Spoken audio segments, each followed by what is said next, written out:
Amelia had always loved old books. To her, they weren't just words on paper. They were voices from another time, whispering secrets of lives once lived. After her husband passed, books became her comfort. The house was quiet. Her children called less often, and her mornings were spent drifting between shelves of second-hand stores, brushing her fingers along the spines like she was greeting old friends. One rainy afternoon, as thunder rolled over the small town, Amelia ducked into a bookstore she had never seen before. The bell above the door jingled softly. The place smelled of dust, ink, and forgotten years. She took off her wet scarf and walked between the narrow aisles. Her eyes caught a tattered, leather-bound book lying half-buried beneath, others on the bottom shelf. The cover had no title, only scratches that looked like time had signed its name there. She opened it carefully. The pages whispered softly as if they had been waiting for her, and between them, folded and fragile, was an old letter. Its paper was yellowed, its edges brittle, the ink faded but still graceful. Amelia's breath caught as she unfolded it. "My dearest Eleanor," it began. "If you are reading this, then I may not have returned from where I am going. Know that my love for you has always been my light. Remember me not with sorrow, but with joy for the life we shared, however brief it was." Her fingers trembled. "Eleanor?" The name stirred something faint, a distant echo in her mind. She read the letter again and again, until her tears smudged the ink. It felt familiar, like a dream she couldn't remember but somehow missed. That night she couldn't sleep. She kept thinking of the letter, of Benjamin, the name signed at the end, and of the woman he wrote to. She decided to find out who they were. The next morning, Amelia returned to the shop, but the owner was gone. The closed sign hung in the window.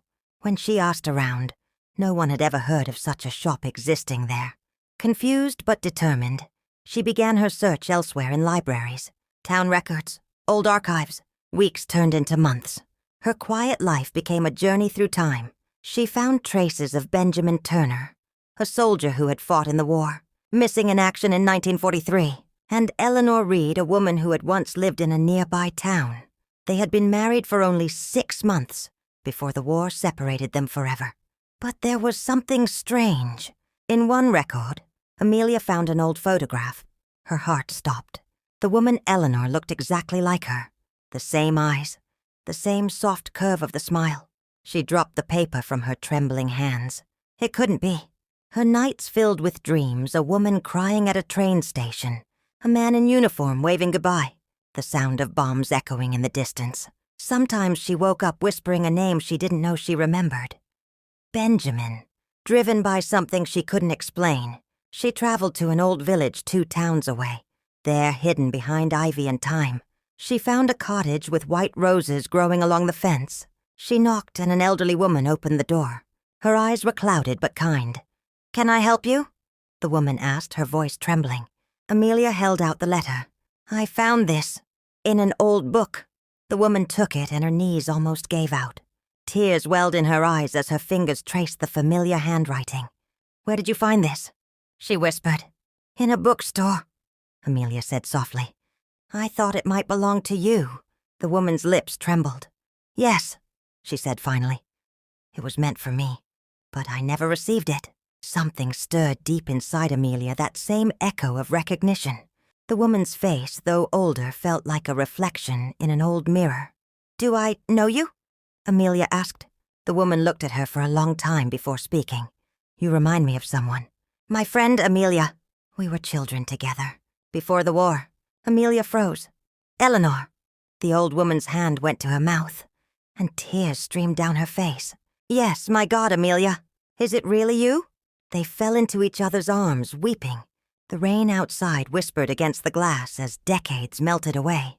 They talked for hours about childhood laughter, lost years, and how war had torn them apart. Eleanor spoke of Benjamin, the love of her life, who had promised to return. She never married again. "I used to write to him even after I knew he was gone," she said, her voice breaking. "I hoped somehow he'd hear me." When Amelia left that evening, the sky was a deep violet. She looked back once, seeing Eleanor, standing in the doorway, clutching the letter against her chest, as if it were Benjamin's heart. Weeks passed. Amelia visited often.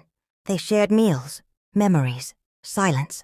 It felt like time had given them a second chance not to relive their past, but to remember it together. But one morning when Amelia came by, the cottage was quiet. The door was unlocked. She found Eleanor lying peacefully in her chair, the letter held gently in her hand, a faint smile on her lips. Amelia sat beside her and wept. The window was open, and the wind turned the pages of an old photo album on the table. She glanced at it and froze. There on the last page was a picture of Benjamin and Eleanor, and standing beside them was a girl, a young Amelia. Her breath caught, her vision blurred. In that moment it all came rushing back, the laughter of two girls, the man who promised to return, the night of the bombing when Amelia had been injured and forgotten. Parts of her life, her memories had been buried for decades, lost in the fog of trauma and time. The letter hadn't just found her. It had waited for her to remember who she was, who she had loved and what she had lost. Days later, Amelia visited Eleanor's grave. She placed the letter there, her tears falling onto the earth. "You waited for him," she whispered. "And somehow he found us both." As she turned to leave, the wind lifted, carrying a faint scent of roses and old paper. For a moment she thought she heard a voice, soft, gentle, full of love. "My dearest Eleanor." She looked back, but there was only the sunlight breaking through the clouds. When Amelia went home that evening, she placed a fresh notebook on her desk. On the first page, she wrote, "Some letters never reach their destination until the heart is ready to receive them." She closed the book, smiled faintly, and whispered to the empty room, "Good night, Benjamin." The clock ticked softly. Outside, the rain began again, quiet, endless, like a memory refusing to fade.